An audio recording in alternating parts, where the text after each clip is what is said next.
Fala pessoal, tudo bem? Hoje quero trazer qual que é o passo a passo para você fazer uma análise de valuation utilizando transações passadas, certo? Para você estimar o valor justo aí de um negócio, tá? Então uma prática super comum para quem trabalha com IB, M&A, Private Equity, tá? Então enfim, uma skill bem importante de você saber até mesmo como investidor, certo? Antes de começar aqui é importante que se você curte os nossos conteúdos, que você se inscreva no canal, também curta esse vídeo e ative as notificações para seguir fazendo sentido para a gente entregar um conteúdo bem bacana para vocês de forma relevante, tá? Então, basicamente, esse aqui é um approach que permite você tentar estimar o valor justo de um negócio que você está analisando, utilizando quanto que outros compradores já pagaram por esse tipo de negócio, tá? Então, aqui é importante você saber justamente diferenciar qualitativamente os tipos de negócio que você está analisando, tá? Então, o primeiro passo para você fazer uma análise nesse sentido é você fazer o que nós chamamos de screening, certo? O screening, um processo de screening é basicamente você achar outras transações que aconteceram aí de preferência no setor da empresa que você está analisando, tá? Você pode utilizar algum tipo de banco de dados, como por exemplo uma Bloomberg da vida, um Capital IQ da vida, se você tem acesso, mas não é necessário, enfim, pode ser um pouco mais trabalhoso, mas se você entrar no Google, buscar em notícias, buscar no próprio site de RI de algumas empresas, se é que é uma empresa listada, por exemplo, você consegue achar esse tipo de informação, tá? Então, basicamente, o primeiro passo para você fazer uma análise correta dessa maneira é você buscar outras transações que aconteceram no setor, tá? E aí você deve conseguir classificar em termos de qual que é o setor que essa empresa da transação que você está analisando está inserida, tá? Como por exemplo o setor de saúde. Existem vários subsetores, podemos chamar assim, tá? Você pega, sei lá, o setor de saúde, tá? O setor de saúde tem um subsetor, sei lá, de medicina diagnóstica, tem um subsetor aí de planos de saúde, enfim, então é importante você saber classificar qual que é o tipo de subsetor que essa empresa está inserida, dado que existe uma diferente perfil de risco e retorno aqui para cada um desses subsetores, certo? Outro ponto importante você saber diferenciar o tipo da empresa que você está analisando, tá? Nessa transação, se é uma empresa pública, se ela é privada, entender algumas métricas financeiras da transação, certo? Ou seja, quanto que a empresa tinha de receita, quanto que tinha de EBITDA, quanto que tinha de lucro líquido, tá? Aqui já destaco que principais métricas normalmente nesse tipo de análise que você vai utilizar é receita e EBITDA, certo?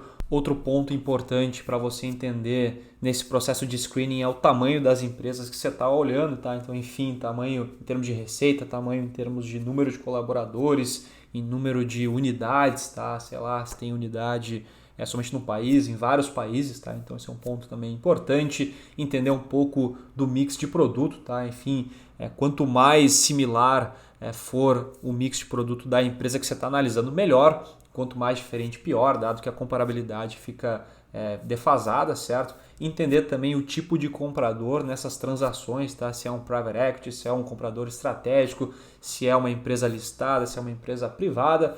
Entender também o tamanho da transação, quanto foi pago, tá? Seja em caixa, seja em ações. E por fim também entender o múltiplo que foi pago, aí os principais múltiplos normalmente nesse tipo de análise que você vai olhar é o EV receita e EV EBITDA, relembrando aqui o que é EV. EV nada mais é que o Enterprise Value, basicamente é o valor justo da empresa inteira, ou seja, é tanto o valor de equity, tá, do negócio, seja quanto que vale para o sócio, quanto também quanto que valeria aqui para os credores, ou seja, você acha o EV de forma, a grosso modo aqui somando quanto vale o equity da empresa com a posição de dívida líquida, relembrando também o que é dívida líquida, nada mais é que dívida bruta menos a posição em caixa, aí o EV nada mais é que o valor inteiro do negócio e você pode comparar este valor com métricas como receita e EBITDA, e aí você tem um múltiplo que mostra, enfim, quanto que um comprador está disposto a pagar por determinado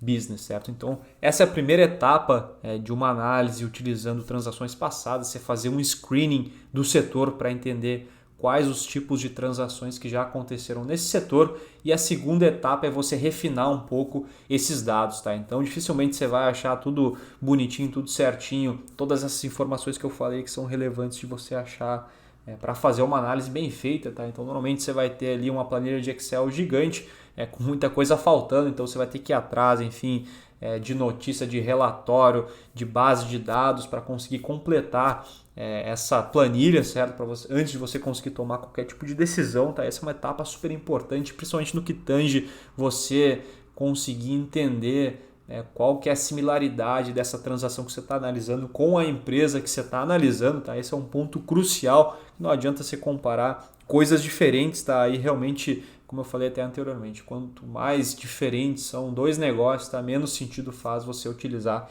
esse tipo de análise.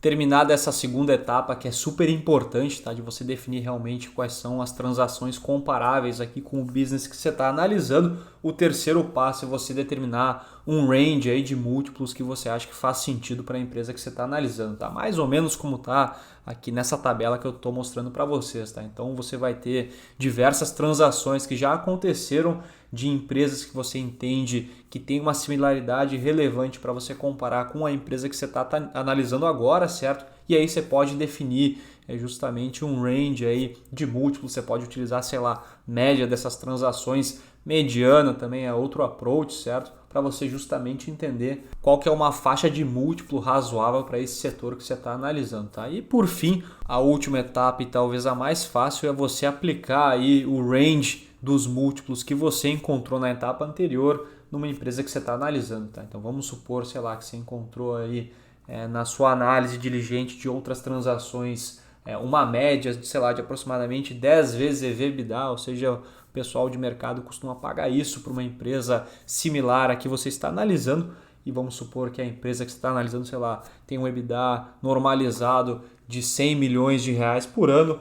Basicamente, o valor justo aqui do EV desse negócio seria 1 bilhão de reais, que é basicamente você multiplicar o múltiplo de 10 vezes pelo EBITDA normalizado de 100 milhões de reais. Tá? Aqui é bem recomendável você também trabalhar com range de valores, ou seja, sei lá, se você estimou na média 10 vezes EBITDA, você pode utilizar, sei lá, um cenário conservador, utilizando um múltiplo de 7 vezes EV/EBITDA, de repente um cenário mais otimista, utilizando 12 vezes EV/EBITDA. Então é importante você saber trabalhar com esse tipo de cenário e ter a sensibilidade quando faz sentido ou não você esticar um pouco mais o seu múltiplo e quando faz sentido você ser mais conservador. Então é basicamente dessa forma que você faz uma análise utilizando transações passadas, tá? Assim como qualquer outro tipo de metodologia de valuation, a gente fortemente recomenda que você utilize mais de um approach e faça mais de um cenário para justamente trabalhar com range de valores, dado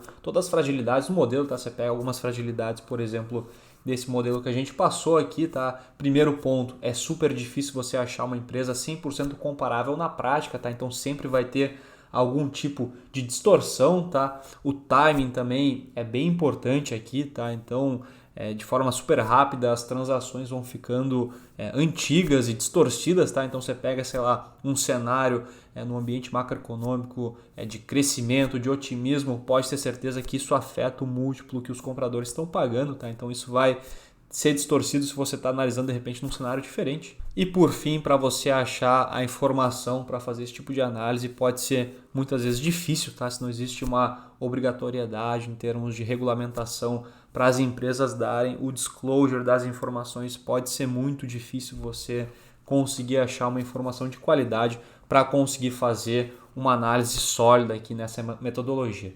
Beleza, pessoal? Então era isso que eu queria trazer hoje para vocês. Espero que tenham gostado. Se gostaram, não se esqueçam de se inscrever no canal e curtir esse vídeo, ativar as notificações que a gente vai seguir aqui entregando conteúdo bem bacana para vocês de forma recorrente. Beleza? Grande abraço, tamo junto.